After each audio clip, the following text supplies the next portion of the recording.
was a prison yoga program director for Community Yoga, a US nonprofit based in Austin, Texas.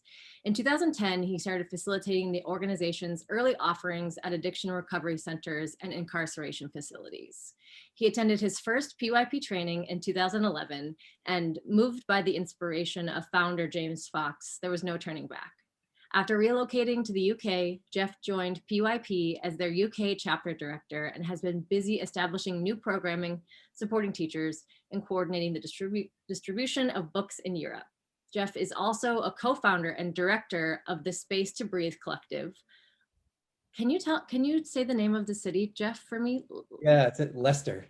Leicester, okay. It's a Leicester-based yoga and wellness center and regularly teaches primary and secondary school students through the yoga outreach organization, Mindful Warriors. So let's welcome Geoff. Thank you so much for being here this morning. Oh man, thanks for having me. It's good to be here. And since this is a facilitation series, I would love to have you lead us in a centering opportunity. Yeah, sure. Awesome. Down? Okay. Let's all just take a minute. You don't have to join in. We're not going to do anything special, but we can all just take a second to, just kind of relax into just being here. If you're not comfortable with what I might be suggesting, then that's fine too. Feel free to. That's the beauty of Zoom, right? You can kind of do your own thing and nobody knows and nobody sees you. So do whatever you can do to just let yourself feel comfortable and kind of relax into your presence right here. Okay. What I'm going to do is I'm just going to try to feel comfortable in my seat here. Okay. It doesn't have to be anything special. I'm not sitting in lotus pose or anything like that. Just sitting in a chair, just being aware of what that feels like.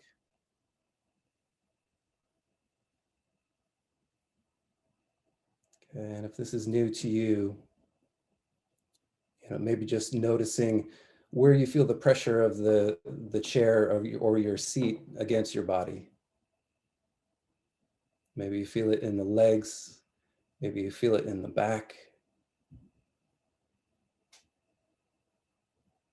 Notice how just simply the experience of sitting is a fully embodied experience. It doesn't just happen, where you meet the chair. It's the position of your whole body. Notice how your feet have come to rest. And of course, as you kind of move your awareness through your body, if your body is kind of suggesting any kind of rearrangement, any kind of shifting, you just listen to that and you just follow it as you feel comfortable. Okay, so before we maybe settle into any kind of stillness, let's kind of respect the fact that maybe most of us have just sat down and maybe we don't feel quite ready to just be still. So if you wanted to, you might just take the palms of the hands and just place the palms of the hands together. Okay, however is comfortable for you. I often rub the palms of my hands together. It gives me that sensation to just be aware of, tactility between the palms of the hands, and then maybe just letting the hands be still and rest in whatever way is comfortable for you, right? So noticing just for yourself how that happens. You don't have to necessarily guide this. This isn't anything tricky. Just allowing the palms of the hands to meet in front of the center of your chest. Okay, maybe noticing if your fingers line up with each other. Are the fingertips touching? Are the whole palms pressed together? So maybe just being aware, and then as I suggested a minute ago, just making any adjustments that feel right for you. Like, should you make a little bit of space in between the palms? Or do you like the full contact across the palms, across the fingers? What amount of pressure feels right for you? And then maybe just playing with that a little bit. What happens when you press through the first fingers? What happens when you press between the thumbs? What happens when you move these sensations around through your hands? Such a simple little exercise. But already you can feel how, just like when we observe sitting in the chair, it's not just the hands that are involved here, right? By moving the pressure through the heel of my hand, through my little finger on my hand, I can feel the sensations moving into my arms. And if I add a little more pressure, I can start to feel them working into my shoulders, my shoulder blades. And just this simple action, not only can it keep me kind of present with whatever I'm experiencing here, but it might start to kind of suggest further adjustments, right? If I press into the palms of my hands, I can feel my chest naturally open a little bit more, which might lead me to want to sit a little bit taller in my seat. I might feel the lengthening in my spine. I might reach with a little bit of intention through the crown of my head. Okay. And if you'd like to, of course, you can just release the hands and let them feel comfortable wherever they may want to rest. Okay, so now taking a second just to observe your new seated position. Maybe it's adjusted slightly from when we started. Eyes can be closed, eyes can be open. Again, whatever you feel comfortable with. Another thing to pay attention to, perhaps, is the stability of your eyes. Maybe notice if your eyes are moving around, searching. See if you can just let them be soft. Even if your eyes are closed, notice if there's any movement still happening in the eyes. Okay. If you want to, you could sweep your arms out to the side, maybe just parallel to the floor. Okay. And just let this start to be intuitive, right? Reach through your fingertips, maybe. See if it suggests anything. See if you want to rotate the palms up or rotate the palms back.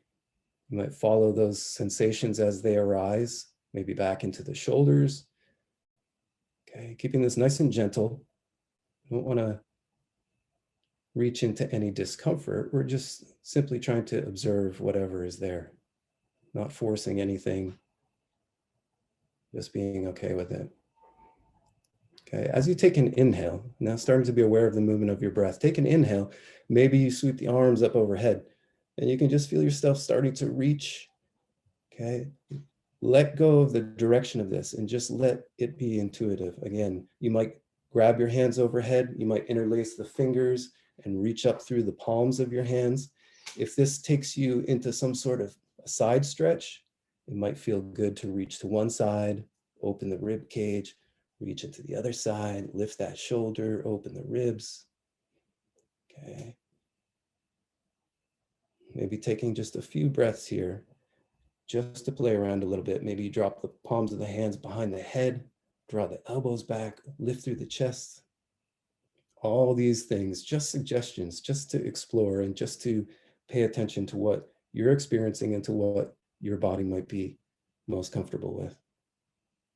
Okay, maybe one more breath to reach up overhead. And then as slowly as you can, maybe releasing the hands and just letting the arms float down, but don't be any rush, right? Just letting the arms drop as slowly as it feels comfortable for you. And just noticing how the sensations might change moment to moment to moment. Whether it's fatigue in the shoulders, or maybe a little tension running out through the forearms. And eventually on your own time, you can just let those hands come to rest wherever they feel comfortable for you, right? Maybe they come to rest on your thighs, in your lap. You might bring the palms of the hands back together if that's comfortable for you. Okay. And now just letting your body come to a point of stillness if that feels comfortable for you.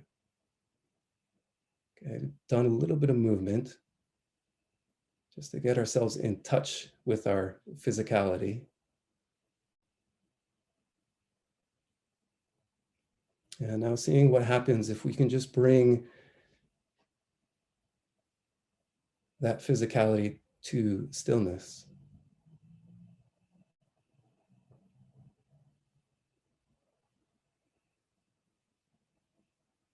Okay, maybe seeing what reactions arise naturally in the body. Maybe there's resistance to stillness. Maybe there's a little bit of discomfort. If it's okay, maybe you just observe that. Maybe you find some resistance happening in the mind.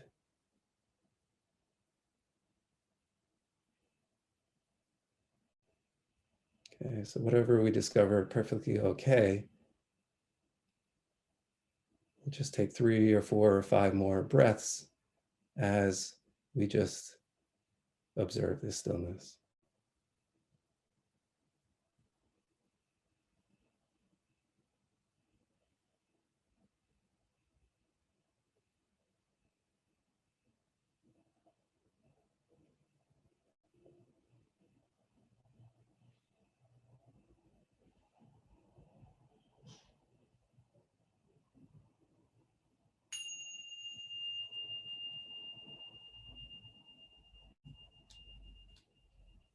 Okay, if your eyes are closed, you might gently let the eyes open, but try to keep the eyes nice and still.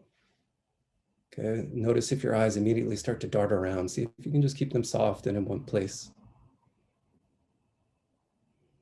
Maybe taking a few breaths that are a bit more embodied or a bit more full than you were when you're just sitting at rest.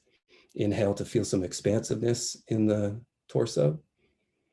And then exhaling, seeing if you can exhale all the way out. Notice if you stop your exhale short. Okay, try not to get in the way. See if you can just draw the exhale out nice and long.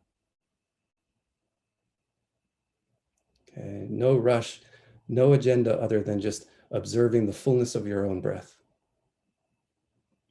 Again, gaze nice and still.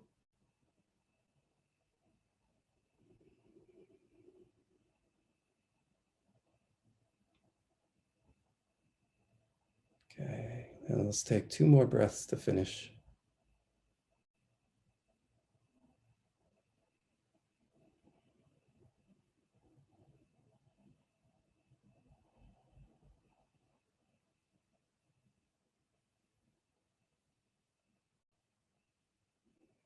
Okay, and then on your own time, whenever you're ready, you might blink the eyes again a couple of times and maybe lift the gaze. Okay. Meeting back here with our virtual community, I guess it's called. Okay, great. Thanks everybody for being here. I have no idea who's here, but thank you for being here anyway. Thank you, Blair. Thank you so much, Geoff. That was a gift, really. For me, it felt so important as a teacher to remember to be led. That student-teacher relationship, the allowing and the softening. So thank you so much. Yeah, welcome. And maybe I'll just do a little housekeeping first. I can go over the agenda, and then I want to dive in and hear about you and your experiences. So again, thank you everyone so much for being here. So we're going to do about 40 minutes of discussion, and then we'll open the platform for a Q&A. And how I think that we can do that is we usually like to offer anyone who has had direct experience with incarceration to take the floor first. So after we finish our discussion, we'll open the floor for that, and you'll be able to ask your question directly. And how you do that is down at the bottom of your Zoom bar, there's a raise hand button. And so when the time comes, you can raise your hand and we'll call on you. We'll basically unmute your audio and you'll be able to ask your question verbally. And then we'll transition to an open Q&A where everyone will be able to ask their questions through the Q&A box. So at the bottom, we have the raise hand and then the Q&A. So you'll be able to type in your question. And then that's an opportunity for me to also thank Nicole and Priscilla. They are monitoring our chat today. So they'll be dropping in links to anything that we talk about and answering any of your questions. So also thank you, Nicole and Priscilla, for being here and holding that space today. Can people on Facebook ask questions? Yes. Okay. So Nicole is monitoring the Facebook questions and chats, and then Priscilla is on the Zoom chat. So we're doing our best to answer everyone's interactions. Cool. Yeah. And then I guess if people have Facebook questions directly for you, we might be able to bring them into the chat. It's also the benefit of joining our community website and being a community supporter is that you do have direct contact with Geoff or anyone that we interview. So we welcome you to become a community member as well. So let's start personally. I know that we had chatted before that you had a meditation practice that grew into a yoga practice, and I would love for you to bring us through that journey. Yeah. Okay. My entry to yoga was through meditation, which, I guess, to generalize, most often you maybe hear people, finding the physical practice and then, maybe often begrudgingly making their way into a meditation practice. And it really was the complete opposite for me. And it surprises me too, because I've always been a very physical, love to move, love to use my body, that kind of stuff. But the asana practice, the physical practice it just didn't really resonate with me at the start. But I had started a meditation practice, the Tibetan Buddhist practice. And that I took to, quite easily. Not that it is an easy practice, but the discipline of that felt a lot more natural to me. But my wife liked to go to yoga classes, so I would go along with her fairly regularly. And I enjoyed the process of going and just spending time with her and doing that whole thing. But it wasn't the practice at all that was holding me. And I find that really interesting to look back, especially because it really, for a long time, it informed the way I taught. And it probably still does, but it was interesting, and we will probably start to touch on this kind of stuff, that when I started to teach in prison, having to kind of temper myself in terms of I need to offer a physical practice, but that's never been my real kind of comfortable seat in a yoga practice. Eventually, after a lot of time, I know it's just a really slow, engagement with the asana practice. But over the years, I finally things started to take hold in me, and I really started to kind of feel the impact of the physical practice as well. So that really helped to round out my practice as a yoga practice. And it was interesting too, because when I was just involved primarily in my meditation practice, that's when I first had some inspiration to share that kind of a practice. And I don't know why, but I was just interested in sharing it with prison population. People ask me, like, how did you get interested in this? And I really don't know, but I do remember that striking me as somewhere that it seems like I could be useful somehow, I guess. But I never felt qualified to do that for whatever reason. I just never felt like it was appropriate for me, or I didn't know where to go or how to do it. So then once, my asana practice started to kind of round out my practice, my yoga, then I decided to go through more formal teacher training. And then all of a sudden it struck me, I was like, I actually, now I feel comfortable, like with this whole package, I guess, that this is something that I could actually share. Like I felt somehow like it was legitimate that I, share this with somebody else. And just as I was finishing my teacher training, I just happened to look in the newspaper in Austin, Texas, where I was living. And there was this big page story about this nonprofit group called Community Yoga that was just forming, and they were just starting. They were just kind of starting to offer these classes with the intention of sharing yoga with the community, right? Sharing the practice of yoga to parts of the community that otherwise probably wouldn't have access to a yoga practice like many of us do. And one of the things that they suggested they wanted to do was to have a prison program. And so I was like, no way, there it is. And so I got in touch with them, and they had just started, and they said, yeah, it would be great to have you help. And I went in, and then that was kind of it. I just settled in, and it was just the perfect thing to do, I felt like. And so that was 11 years ago that you had joined. Was it Yeah, 2010? yeah, 11 years ago. Yep. Okay, 11 years ago. And you had been practicing so much previously as Yeah. well, right, within your meditation practice, and then it grew into the asana practice. Yeah. And it's really interesting to reflect on that, is that we have also a student of Tibetan Buddhism, right, as something that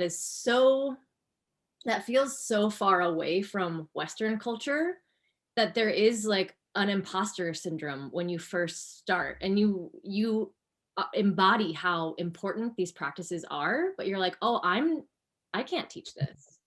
And Yeah. so then I think that thought brings us deeper into our own practice. And then really when we feel like we are able and ready to serve and offer, then we are. Yeah. So Yeah. it kind of like keeps our ego in check in some way, and it keeps us focused on our own practice. At least that's what I feel like I'm hearing and Yeah. observing. I think that's really well put. And to add to that, I feel like actually teaching in prison is actually very liberating uh, to this sort of hesitancy, because as a lot of people listening probably know, when you offer these practices in prison, typically you've got the beauty of teaching a group that is really hungry to have stuff like this shared with them, and so very receptive, and not the least bit judgmental, just purely receptive and engaging. So very quickly any kind of self-consciousness about do I know what I'm doing, or is this do I feel appropriate, all these things maybe that went through my head, um, that it just seemed to very naturally relax, because there's no agenda, right? There is no agenda. It's just to be there and share this stuff in whatever form becomes helpful, right? So it doesn't have to look like anything even that you've been trained with. I mean, that's one of the big realizations I had about how, and funny too, I always, I started to feel like this, and I started to share this comment, but then I always feel a little bit guilty when I share it, because I'm usually sharing it within like a yoga forum, right? But I started to feel like I was going in to teach in prison under the cover of a yoga teacher, right? I was going in to facilitate these gatherings, you know, they were yoga gatherings, I guess, but you quickly realize that, yes, the yoga is critical, but, there's another level beyond that. That's where the magic is probably really happening. And that's just the natural meeting. If you're going in there thinking, oh, I don't know if I should be able to teach, I don't know what I'm like as a teacher, I don't know if I'm ready to teach, you're not there naturally, you're not being there naturally. But I found as soon as I was comfortable enough with what I was there to share, and realized that I was welcome to be there, then you realize it's just a human meeting, and that's where the power of it really essentially comes from. So whether you're practicing asana, or whether you're sharing meditation or pranayama, or whether you're just talking, and it doesn't have to be about yoga philosophy. Maybe sometimes that had a place, but other times it was just sharing time together. Yeah. And that's also where I hear that this the subtleness of facilitation comes in, because you're not coming in with an agenda. You're not coming in as a giver, hoping Mhm, that your teachings are being received. Like you're mhm. coming in just with an offering that Right. is appropriate for that room at that time. Yeah, and that's why I really the two parts of the title that you've used for this series, right? Like the invitation. Mm, and I know that we practice a trauma-informed methodology in our practice, and you know we don't have to get too deep into that, but the idea of no one is bound to anything. Nothing has to happen. Nobody has to do anything, right? This is all just an invitation to share this practice, to share this time, to share this presence, really. Um, and then that speaks, I think, directly to um, the subtle art of facilitation, right? And maybe a couple parts of that. It's not teaching, even though teaching, it kind of is just the word that we often use for it, but facilitation is so much better, especially in this environment, because uh, like I said, it quickly taught me that, you know, that, I was just there like any of the other men or women that might show up. And that was the best. That was the offered the best experience for all of us, right? And facilitation, what another thing that quickly became apparent was, being a facilitator, like, facilitation to, I guess, to make things easier, or to bring ease, right? Facile, like that. So it's not like I was there to, as some important person that had really anything, right? If anything, I could just be there to allow this, or not allow, even, it's not allow. I was the one that was allowed to be there.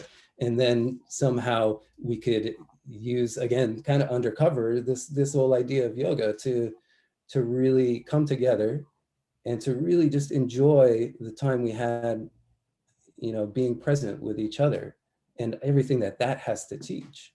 Yoga is what brings us there. I mean, that's yoga practice is just being so clear and natural in that moment, in that space, sharing that with people.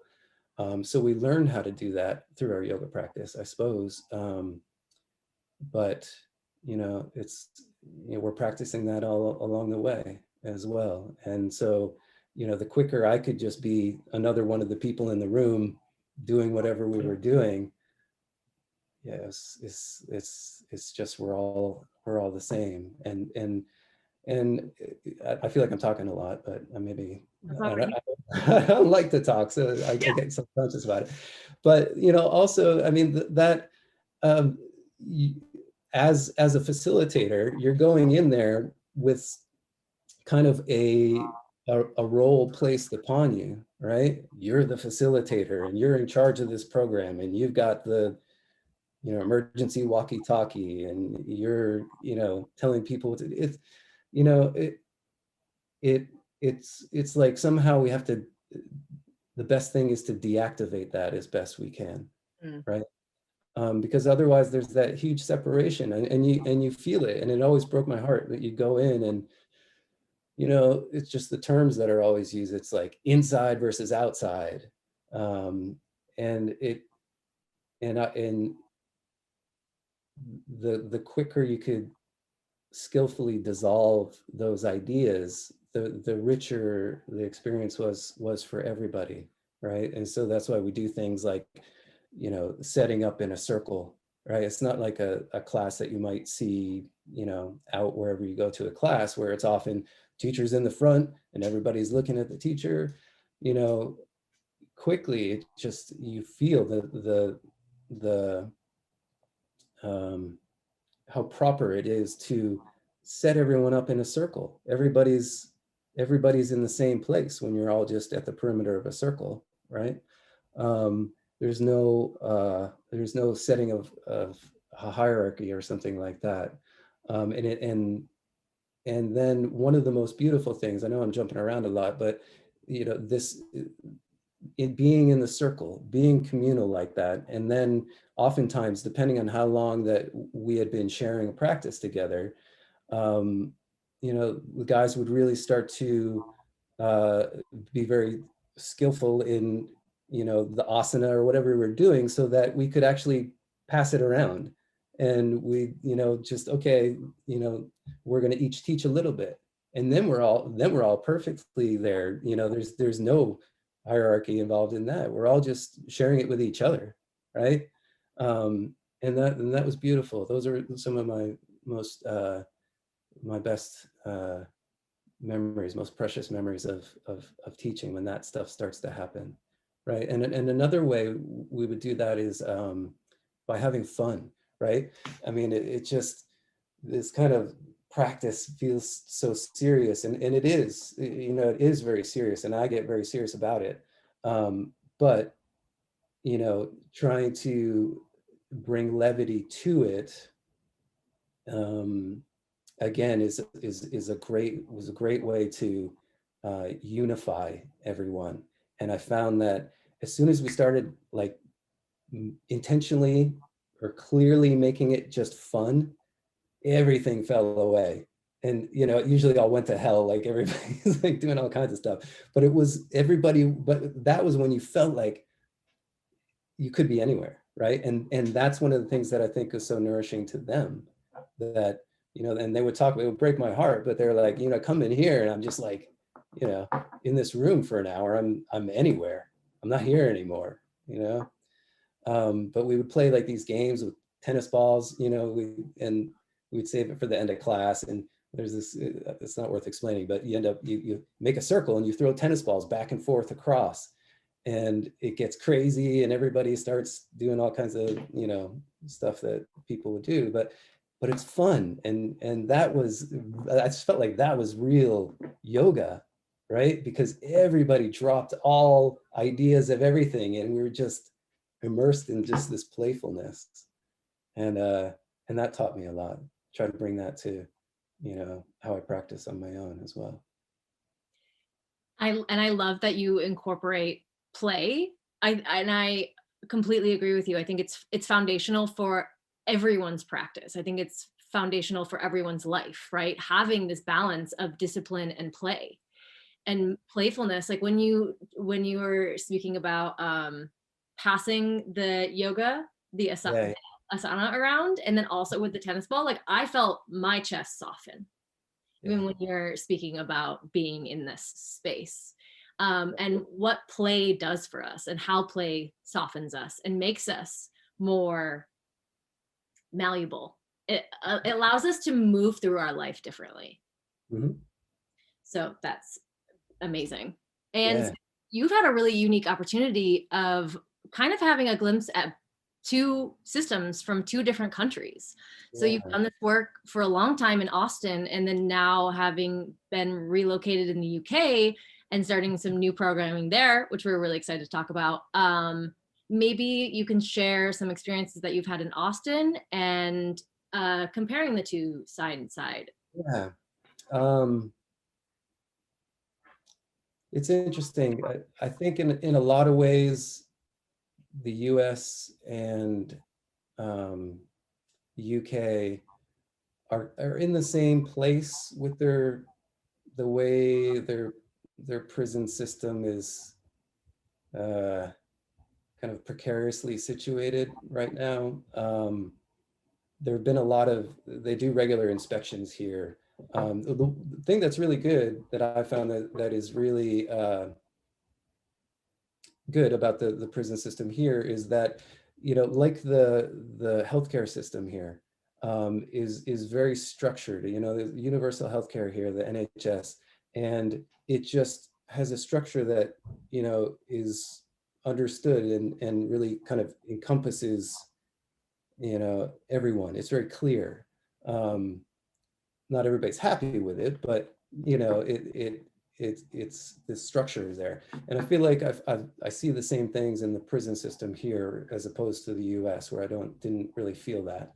here, you see things like, the prison system. They do have private involvement with the prison system, but it really is, run as a government system. And you'll see things like they have a PE staff that's situated, in every prison. So they structure it so that, there's a head of the PE for the prison system, and then they can oversee the programming and the staffing that is placed within every single prison, where you don't have that kind of integration, I feel like, back in the US. So I feel like that end of it is more supportive and has been really instrumental to the steps that we've been able to take over the past year or so in getting our programming welcomed into this prison system here, because we've with that structure, it's been less dependent now on knocking on the door of each prison individually and trying to find, a connection, a person, someone who is willing to entertain the idea of a yoga program, um, you know, you know, facility by facility by facility, as opposed where in the US, I feel like that's the way, often it has to work. Here, um, we've been able to make this, connection here where, speaking to one person within the staff has allowed for an outreach into every facility. It's not saying that we've established our programming in every facility, but now we've got the ability to make those offers and have those discussions in a more comprehensive way. And I find it really interesting. Like, I feel like this is a theme that this moment is asking for us. We're really looking at these systems that don't work, right? We're seeing these systems haven't been working, and then we're seeing more and more that they're not working. So it's interesting to see the systems that are working, right? Mm-hmm. You're like, actually, that this is cohesive and that everyone's on the same page is beneficial. And so seeing that there's this support, the NHS, that there's everyone feels supported in some way, whether they like it or not, but everyone, it falls under the same support system. Mm-hmm. And for that to, as we know, right, having more social structures and systems that work to benefit all people really do benefit all people. Yeah. So you and I had discussed, and so there's an opportunity right now that Prison Yoga Project is going to be able to, so we have all of these PE instructors at each facility, which is amazing, because I feel like that is recognizing the importance of humans moving and being active. Yeah. Yeah, will you talk more about this program? Yeah. Yeah. And again, in my head, this kind of jabs back at me where I was saying at the beginning, approaching yoga, as a meditator, right? And having to, really keep reminding myself the critical nature of the physical practice, even though I've always known it, and I've always delivered it, and I always, that's part of this essential part, but wonderful to see it really being recognized, like you said, by the system itself. And there's a professor, Professor Rosie Meek. She's a professor over here in the UK, psychologist, who has done all kinds of research into sport in prison.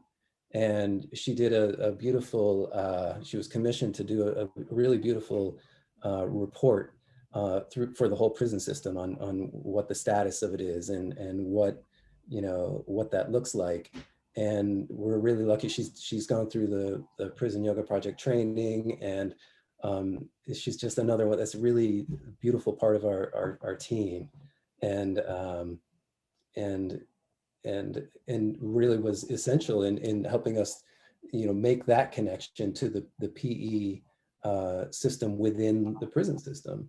And we've been really fortunate too, with the methodology that we bring to our programming, the trauma-informed practice.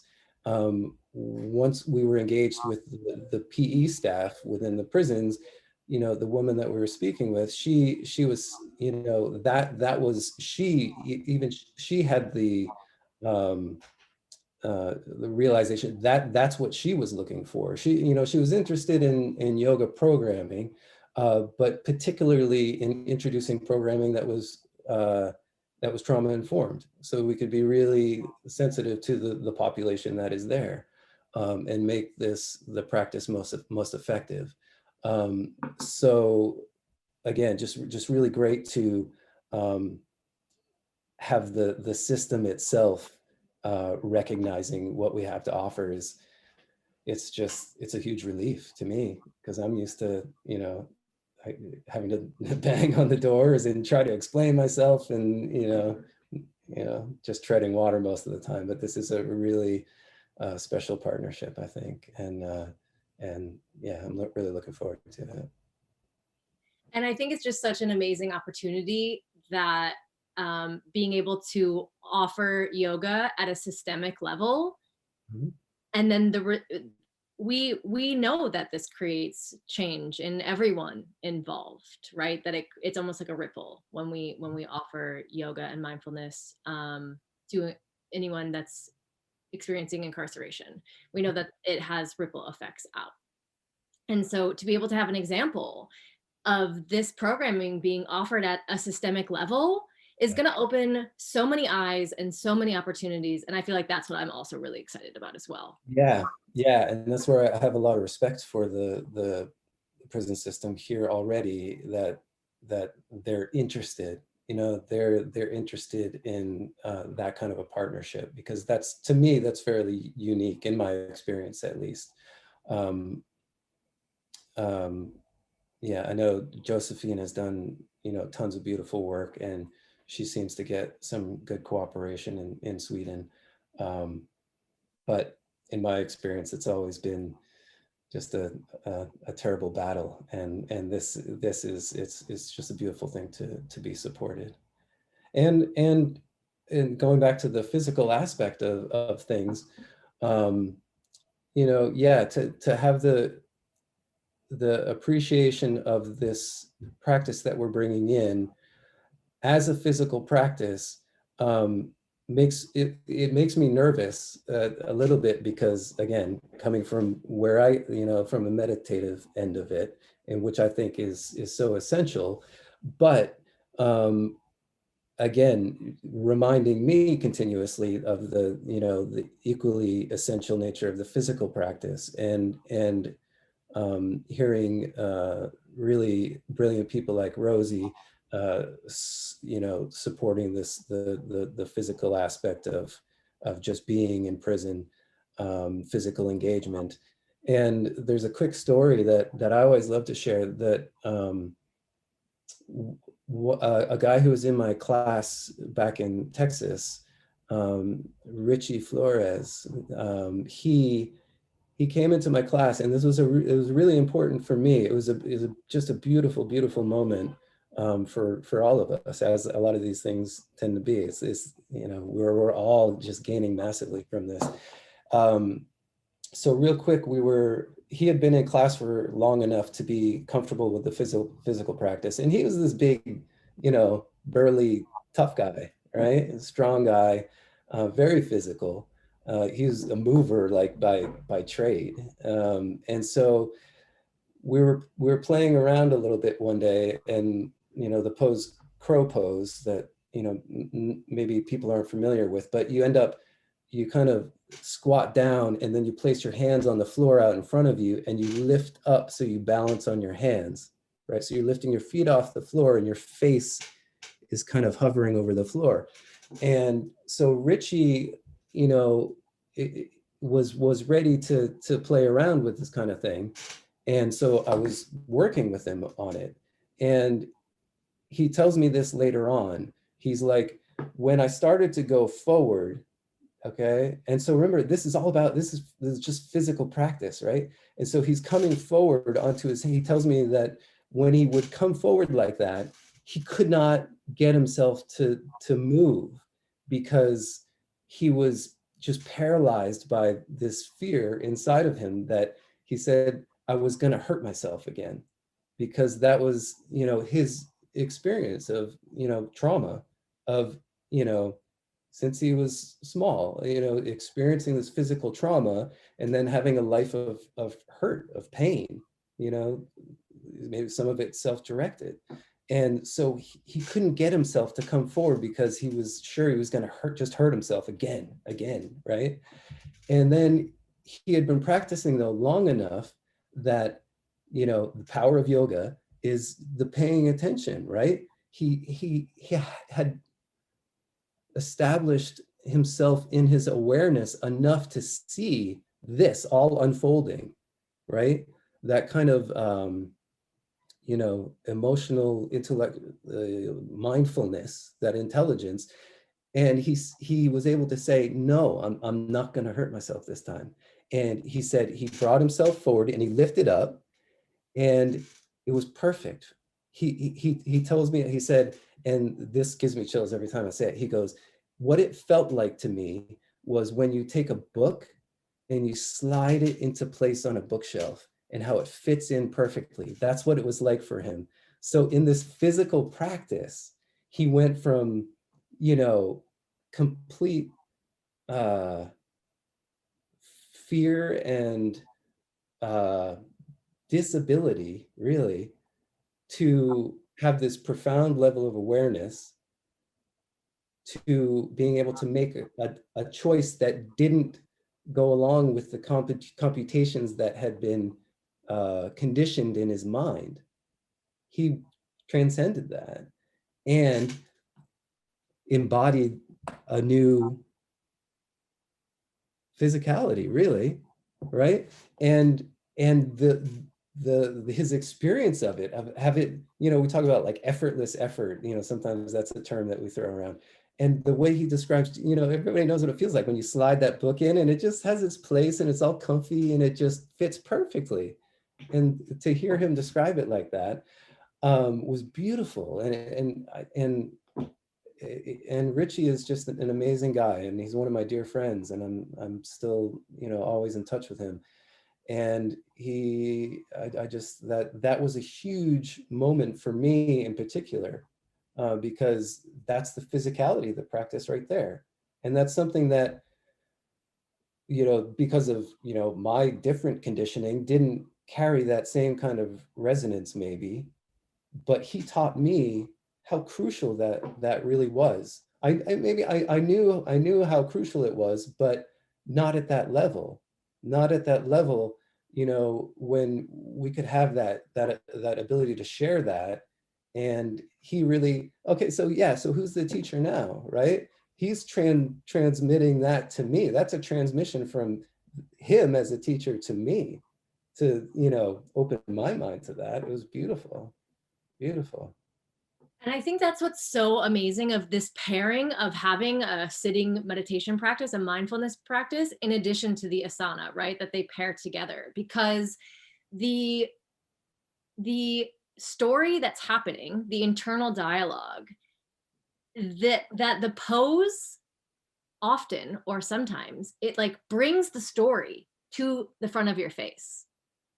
That you, maybe, you know, maybe the story was kind of in our periphery, and then all of a sudden, like in that moment, he was like, again, you know, Mm-hmm. and I feel like that was this important part for him, that it was like that he had heard that story before, but in this moment it shifted just a little bit, and then Yeah. able to see the story fully Yeah. um and heal that in Mm-hmm. that one moment. Yeah. um I shared this with you previously, is that I had a an experience. I had a teacher saying halfway lift. Mm-hmm. Halfway lift, right? That you, how many times in a yoga class are you hearing that instruction, right? And just this one time, I realized that I didn't know what halfway was. And I felt that in And then I looked at that in all of my relationships that I don't know what halfway is. I don't know how to meet someone halfway. So I'm either like overbearing or I'm too far away. And so like with facilitation, right, is that we don't always know the power that a few words have, or that one pose has on the people that we're in community with and the people that we're practicing with. Yeah. So that's just such a beautiful story of the power of yoga and the power of mindfulness. So thank you. Yeah, I love it. It was such a perfect illustration. Yeah. And then I just dropped it in the chat. So here's a link for you guys, to everyone that's in the webinar right now. This is a story of Richie, who Geoff was just talking to us about. This is about a 10-minute clip on YouTube, a really beautiful story. So you can say. Hey, Blair, I'm seeing that it just went to panelists, but I know that Priscilla is working on getting it to go to everybody. Panelists and attendees. Okay, awesome. Thank you, Nicole. Yeah, that's it's a fun little documentary that a good friend a mutual friend of Richie and myself, his name's Bob Peck. He's a great great filmmaker, and he just was kind enough to put that together, and it tells Richie's story so well, and it's beautiful. It's perfect. And I think this is an opportunity for us to open the floor to our audience and have them ask you questions directly. So at this time, anyone who's been directly impacted by incarceration, we would love for you to have the floor first.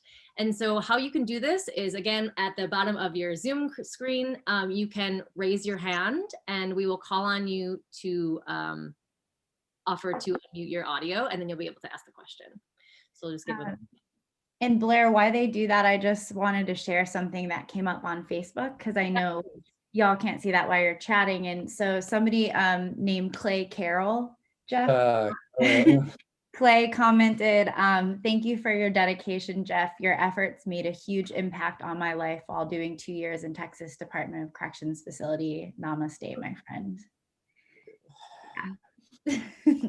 So I wanted to make sure we got that out to the group. Yeah, thank you. Yeah, Clayton, just, you meet, sorry. you meet these people along the way, and, it's just so clear that, they're just beautiful people. And I think the reason why I really, wanted to do this kind of work was because, I realized that, there's so much struggle for everybody, right? I know there was for me. And every time I had a struggle, as, I went through life, it was, I always had, the greatest parents and family and sister and teachers at school, and sports programs, and work people when I started working, that were mentors and everything to take care of me every moment along the way, and when there was big trouble too. And somehow it really struck me that if you're in prison, you don't have access to that.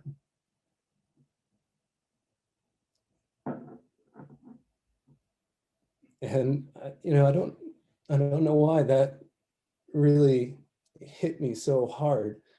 But yeah, it was that realization, and that this was a way to maybe offset that a little bit, just to bring something in there so that, if people haven't had a chance to be taken care of, yoga is something that they can have to, at the very least, take care of themselves and take care of each other. And yeah, you meet guys like Clayton and Richie and Abraham and Mike, and just like everybody, and they're just, to me, they're just forgotten, right? And you know, these people, the thing I always like to share is that you know, when you learn the backstory, a lot of people are like, you know, they did something wrong and there's something bad, and you know, they have to, you know, be held accountable, whatever that means. But you know, you learn the backstory, and you know, it just, you learn the backstory and you're like, well, how did you think it was gonna, how did you think the story was gonna go? Right? When you see the life story of someone that has had no care since they were 3 years old, right? I mean, how do you think that story is gonna go? So it's not surprising.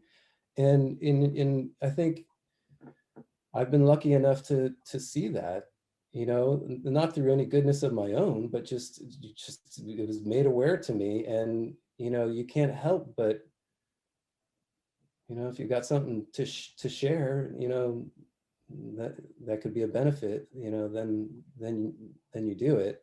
And yet, and you find these people like Clayton and Richie and all these people. It's beautiful. And yeah, sorry, I'm getting off track, but it's just, we're all people. We're all people. Let's take care of each other. Yeah. And I think it's you're like tapping into this. We have a responsibility to take care of each other. Mhm. And this is one way that you show up for your human community is Mhm. through these practices and Yeah. through offerings. Yeah. Yeah. Let's see if we have any questions. Again, thank you, Geoff, for sharing that. And Yeah. your Yeah. kindness and compassion and vulnerability as well. You're getting a lot of hearts on Facebook in the comments. So I wonder if this is just a moment that people are feeling. Just wanted to let you know what's happening on that realm. Yeah. Well, and if nobody's asking a question right now, I mean, you realize the interdependence of everything. I mean, you know, it's something as you know, as a Buddhist or as a, you know, yoga practitioner, it's something that, you know, really is kind of brought in with the philosophy if it's not realized experientially. But you do this kind of stuff, and yeah, you realize how interconnected everything is, everybody. And you know, these beautiful people that I've met by sharing yoga in prisons along the way, you know, we come and go. You know, it broke my heart to leave Texas and to not be with that anymore. But then here's, you know, here's Clayton, you know, staying in touch, however many 6 years later, or however many years later. And you know, we're all together. It's that rich. It's that rich. Just responding to people wanting to ask questions. Yeah, and the phrase that was coming for me is just like, you're offering yoga for people, right? Like taking away any roles or actions away from, or stigma away from incarceration and stories away from these people. And it's like you're practicing yoga with people.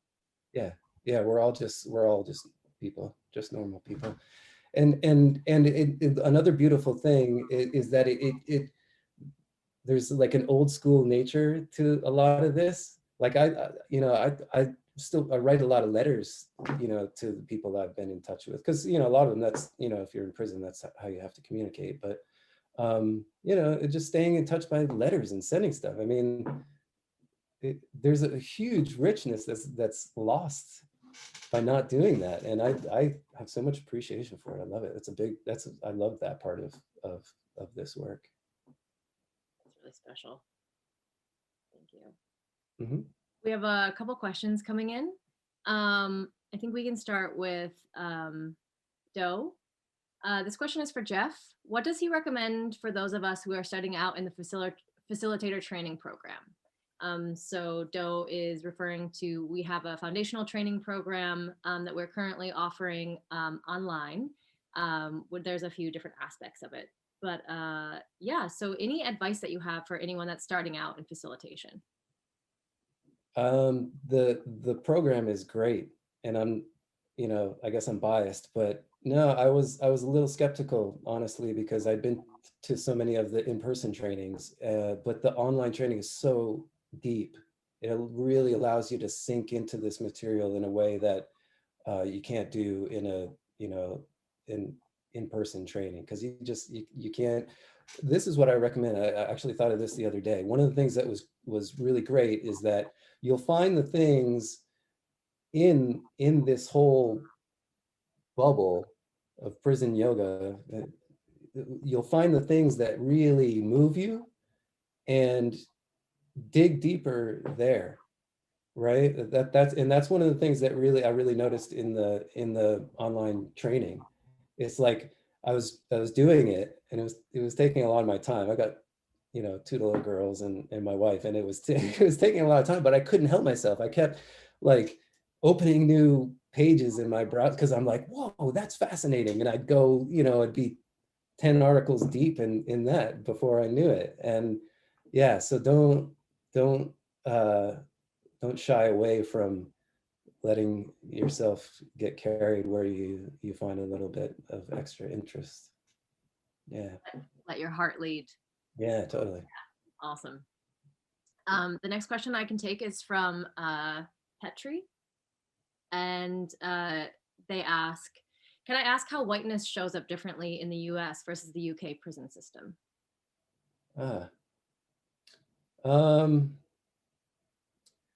The demographics are slightly different. Not in any real, what's the word I'm looking for? Not in any real positive sense, I guess you would say. You just you see a different diversity of minority populations. I guess it's the best way to say that. In the UK? In the UK. The UK, Mm-hmm. Yeah. Mm-hmm. Thank you. Yeah. I think this is maybe just a comment. This is from Mari. I have so much admiration for your work in bringing yoga into the prison system. Getting into the system is a huge problem here in Western Australia, just getting fobbed off from one support group to another, but we keep trying. You give me hope, Geoff. Thank you. Yeah. Oh, cool. Thanks. No, you give me hope too, because I know exactly what that feels like, and you just got to keep going. It'll work. And we're trying so hard, as Prison Yoga Project, to really establish this as, you get it recognized as something that has such a beautiful impact. It's such an important and measurable impact, and we're doing that. It's taking time, but it's happening. It's happening. And Mari, if you're not in touch with Sonia, then you should be in touch with her. Sonia is amazing. She's over on the other coast, I believe. She's on the east coast of Australia. And she I was at the training with her when she came to the training, and she was like this, and she knew what she wanted to do, and she went back to Australia, and I feel like before I even knew it, she was done. She was in, and now she has all these programs. So talk to Sonia. If you need her information, I can get it for you. Yeah. Awesome. Yeah, I think she even said she was listening. It's like 2 a.m. in Australia. She's like, I'm gonna listen in. So Sonia, thank you. Awesome. Hi, Sonia, all the way from Australia. Brilliant. Mm-hmm.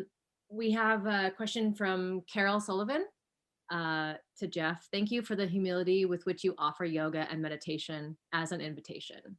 My question involves, when you walk into a hot situation, for example, 2 participants come into the room in the midst of a fierce argument, what might you do?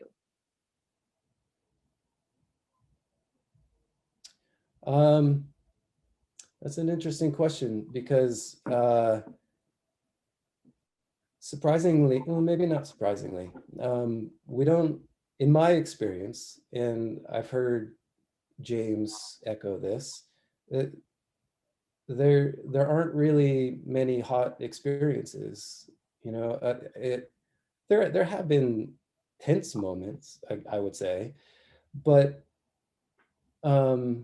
that's when you just, you know, that's when you just have to, you just, maybe this isn't a helpful answer, but you just stay clear and you stay present and you just, you know, it's the same way we engage through the whole class. You know, there's no, you accept whatever's we have in front of us, and, you know, we all try to, you know, work with that skillfully, whatever that means, in that situation. But and I realize that maybe that's not a very helpful answer, but we don't, I've never had really hot experiences, situations, because, you know, people that are coming to the yoga class, and as I was suggesting earlier, they're so, you know, 99% are so earnest in their approach. They're so grateful to have the chance to do this kind of thing, that the last thing they want is to have a disruption or kind of jeopardize the opportunity that they have. So that's what I've found. And, you know, it's I think yoga in prison can tend to be, you know, there's a self-selective element to it, I think. You know, most people are going to class because they've decided they want to. So they're not really looking for any trouble along the way. They're looking for the opposite of that. And I think you answered that question perfectly. I think the answer is there actually haven't been in your 11 years of working within the system, that there hasn't been that. Yeah. I think that answers even the question. Yeah. Well, and to, you know, put that together with the other 23 hours of their day is, you know, unmitigated circumstances, unmitigated trouble or chaos or potential chaos, right? This is the hour where, you know, everything is as they want it to be. You know, they again, we said there's no agenda in the class per se. They can do their own thing if they want to. This is their freedom, really, right? They don't have any other time when people aren't telling them what they have to be doing, right? So they come to this class, and that's primarily what I hope to offer them is, you know, an hour of space where they can let everything go, be themselves. And when they've got an hour each week, you know, again, the last thing I think anyone would be interested in would be to disrupt that. Yeah. Thank you. We've got about 10 more minutes for questions, and then we'll wrap up with a few housekeeping things at the end. Natalie asks, is there a way to become involved in and or support this work in the UK? Oh yeah. Yeah, definitely. Can you share my? Yeah, I was gonna say, just share your email. Yeah, please just get in touch. We'll figure it out, whatever is appropriate for you. And I'll add into like if you're interested in becoming a facilitator in the UK, we do have an application that would then get sent to Geoff. So I'm going to drop the link to that as well in the chat. And in other ways, we'll continue to share about what's happening in the UK. Awesome. Thank you, Nicole. Next question is, are you collecting any data in the UK? If so, how can researchers access this data to conduct program evaluations for Prison Yoga Project? Thank you. Yes. Yeah, that's a huge thing that we're trying to do. And Nicole is all over that, who's been chiming in here. I mentioned Rosie Meek, who's the professor. She's, you know, very involved with research and this kind of stuff. Josephine, who was on the previous webinar. She is in Sweden, and they've done tons of research there, some really prominent research that's been incredibly helpful, and they continue to be doing this research. And in the programming that we're setting up with the PE staff, that we're integrating research in there. So yeah, and I didn't quite understand that they want the tools to do it themselves, or Well, just I'm going to chime in again. I'm sorry, because hi, Dragana, love you. I think Josephine will be the best contact for what's currently happening in the UK and can further answer the specifics. Yeah. Awesome. Nicole, will you send Dragana her information so they can be in direct contact too? Yeah, I think they might already be connected. So whatever you need, Dragana, just let me know. Awesome. Thank you, Nicole. Okay, next question. Hi, Geoff. How did your journey in meditation start, and what do you suggest for people new to the idea in or out of incarceration? Cheers, Anya from Australia. Awesome. How did my meditation practice start? Well, I just knew I needed to do it. You know, I just needed something to it just, I don't know. It's one of those things that maybe there's not a clear answer to that either. It just felt like something I needed to do. I was moved to do it. Well, maybe you can share the story around it as well. You know, maybe it's not just a specific answer, or if there's any stories. Yeah, well, I was going to say that, you know, a lot of people struggle, I think, to start a meditation practice, as I was maybe suggesting earlier. And, you know, this isn't to say that this is the truth, but, you know, a lot of people do the physical stuff and maybe struggle with the keeping still.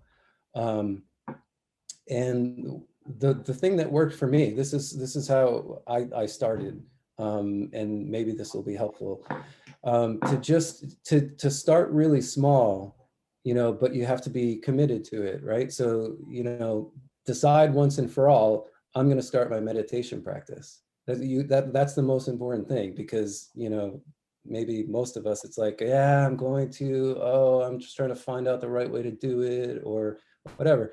Just decide, you know, if you're hearing this now and you're moved to do it, then tomorrow morning you have to start, right? But you only have to start with like 3 minutes or 4 minutes. I think I started with 5 minutes. And, you know, just set yourself a timer and say, I'm going to sit here for 5 minutes. Don't even worry about method, I would say. Just sit. Just sit and let yourself experience, you know, as long as you feel comfortable. Don't bring pain to yourself, but you know, be mindful and be careful of yourself. But if you can sit for just a few minutes, you sit for a few minutes and then you get up. And then, you know, well, that was Friday. And Saturday, you sit down and you do those same minutes again. And then, you know, you do this each day. And again, the suggestion for me was to do it 6 days a week. So you give yourself a day off. You don't have to do it, get a break. And then the next week, you add 1 more minute onto it, right? So if I did 3 minutes each day this week, I take a break on whatever day, Sunday, and then Monday morning, I get up and I do 4 minutes. And then the next week I do 5 minutes, and then 6. And before you know it, you're meditating for 20 minutes or 25 minutes. And then it becomes much more of a intuitive, self-guided, kind of less like rigor of the clock kind of thing, right? So that you'll sit and you'll just, you know, sit the time that feels comfortable, and, you know, you'll do whatever feels right. But in my experience, that was it. That was just, you just got to decide to do it, and start small and just gradually work it up, like anything really, right? And I couldn't agree more, right? It's the commitment has energy to it, right? That you say you're going to do something and you do it, and then you continue doing it. Yeah. And I think it's this it's like the heaviness of the story. Oh, it's hard to do, and all these things that like could be true, right? That like, yes, it does feel hard to sit still. It does feel hard to calm my mind. So all these things, yes, it's true, but really the opportunity is to rest in your own awareness. Yes. You know, so it's, you're not trying to stop thinking. You're not trying to do anything. And so it's really just this opportunity for you to be, and for you to be with yourself. Yeah. And I Yeah. think, yeah, keep going. No, I was just going to say, if you're new to it and you don't really have a place to start, just make sure that you're nurturing yourself. This isn't punishment, and it make sure you take care of yourself, right? And then B, if you don't really have a starting point, I would say, but you want to have some reference, just make sure there are meditation traditions that are authentic. And by that, I mean, they've been around for, these traditions have been around for, 1,000 years or hundreds of years at least. So that they're tried and true, right? And so I try to, if people want a suggestion, try to find something that's rooted in, an authentic tradition. Because I think there's so much out there that you could get just lost in everything, but just find something that seems to have a little bit of resonance with you. And if you don't know what that is, then you just have to do some exploring.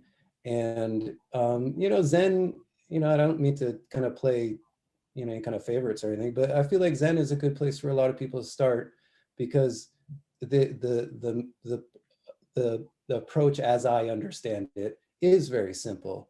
Zazen is you just sit.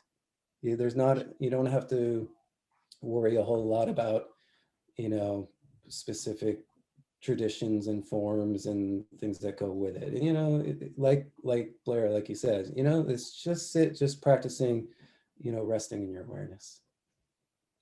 And I think people are asking specifically for, it's kind of a twofold. It's like, what are the different opportunities? And then also, like, how do you facilitate meditation with the diversity of methods and different practices?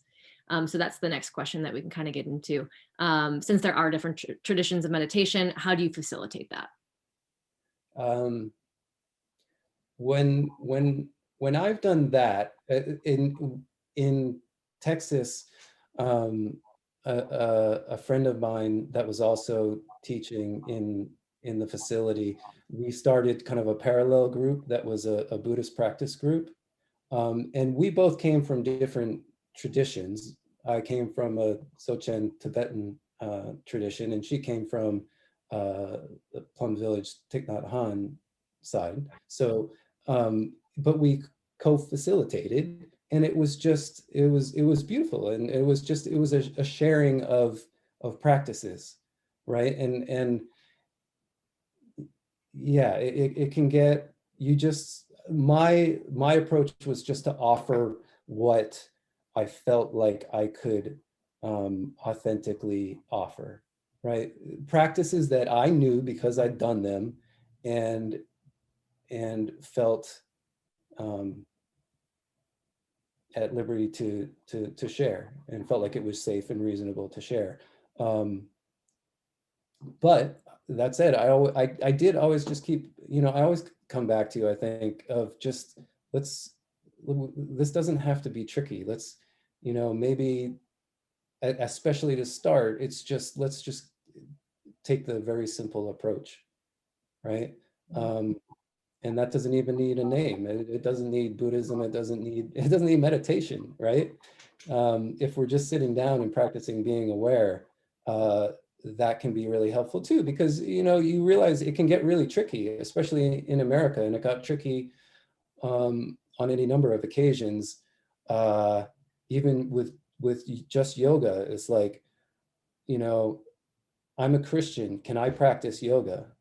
There were any number of times that I heard that, and I had people in class for weeks and weeks who disappeared one week, and it turns out it was because they were told, wait a minute, you're you're, whatever branch of Christianity you might want to pick. You're a Jehovah's Witness. You can't do yoga, right? And there was a lot of that. There's a great video when I feel a little bit cynical about it. There's this one guy that you can find it online. There's a pastor or preacher somewhere says, yoga is satanic, and it's like, okay, and it's, if that's your opinion, no, he says demonic. It wasn't satanic. It was yoga is demonic. If that's the opinion, that's fine, and I totally respect that. But it does get tricky. So but so we don't have to couch it in any kind of terminology even. I kind of hate to do that, because I always feel like we're neutering yoga. That's what I always like to describe it. I'm not interested in neutering yoga. If a lot of people are uncomfortable with, some of the stuff, but, we don't have to take the meat out of it. We don't have to throw it away. Let's just take a look at it. But at the same time, we don't have to, color it in all kinds of traditions and make that important for anybody else. Just practicing paying attention. Yeah. Practice with our body, practice sitting down and being still. And I think that's this really interesting process that people go through as also a facilitator or a teacher and a practitioner. It's like, how can I be in right relationship with these practices? And I want to make sure that I'm not appropriating, right? And so how do I make sure that I'm not appropriating these teachings? What do I do within my own practice, in my own study, in my understanding of these teachings, right? So I think within that, there's so much that's happening behind the scenes before we even step to offer these teachings that are happening, so that we can offer the full teaching without neutering it, right? Without pulling away these parts that we do feel support the idea or the philosophy. And so, which is also why I think Sangha is really important, having community, so that we can have these discussions. And so we can ask questions. Hey, you know what? I feel like I really struggle with my participants who identify as Christians. And so how can I present these stories, right? And it's like, okay, maybe my idea would be like, we're looking at archetypes, right? So we're looking at, we can look at whoever as an archetype, and how can we embody that archetype, right? Like, what does this person really mean? What were their values, and how can we bring that and embody that? Yeah. Yep. Yeah. So really quickly, it just, what came back into my mind right here was the example of Richie. I described it as he's doing crow pose, right? To him, before the class, he had never even heard the word crow pose. We didn't have to call it crow pose. His that whole experience, that clarity that came to him, was just him putting his hands on the floor. You don't have to call that yoga, right? We don't have to imagine, we don't have to pretend it has, anything behind it, other than he was just being present with himself, putting his hands on the floor and his body in a particular shape. There was nothing else that had to come along with that. So that's just such a beautiful way. It's like, these are all presence practices, right? Like, these are all ways that we are practicing being. And all of the things and all of the walls and all of the blocks that have stopped us from the safety of being. Yeah. So Geoff, thank you so much for being here today. It was really lovely hearing all of these stories. Maybe we can wrap. We have 1 minute, and then any parting wisdom that you want to give anyone that's here today? I don't have anything like that. That's okay. No, just, yeah, thanks for being here. Thanks for being interested in this kind of stuff. And if you are, then do what you can, I guess. Great. I think that's a great daily reminder. Do what you can today. Yeah. So yeah, thank you, Geoff. Yes, and thank you everyone for being here. Thank you everyone that's in Zoom and on Facebook. So People have talked about it in this webinar before. So we moved our foundational training to a virtual space, and we do allow opportunities in workshops to do this work in person. So you can find, we're going to drop the link in the chat to our foundational training, and we would love for you to join. And that's an opportunity to also directly support the work that we do at Prison Yoga Project. If you're on the Zoom, you are a community member, and we have different levels of membership plans. So you can have a free membership. You can also have a benefactor membership as well. And this supports our community. We have an active blog, and it's an opportunity for you to be in dialogue with other people in this community as well, like a digital Sangha. So we have a Prison Yoga Project bookstore. We're going to drop the link in there too. So any reference, if you're looking to dive deeper into this work, like Geoff was saying, we have these themes, and if your heart feels pulled to an idea or a concept, there will be a resource to support you in that. If you're interested in getting involved with Prison Yoga Project in any way, especially in the UK, you can contact Geoff directly and we can get that email for you. Thank you for being here. Thank you for being part of this discussion. The interview will be posted on Facebook again, so you can visit that if you haven't seen it, and feel free to share the interview around as well. So Geoff, thank you so much for being here today. Oh, you're welcome. Thank you so much for having me. Thank you, everybody, for participating. Thank you so much. Bye, everyone. Thank you.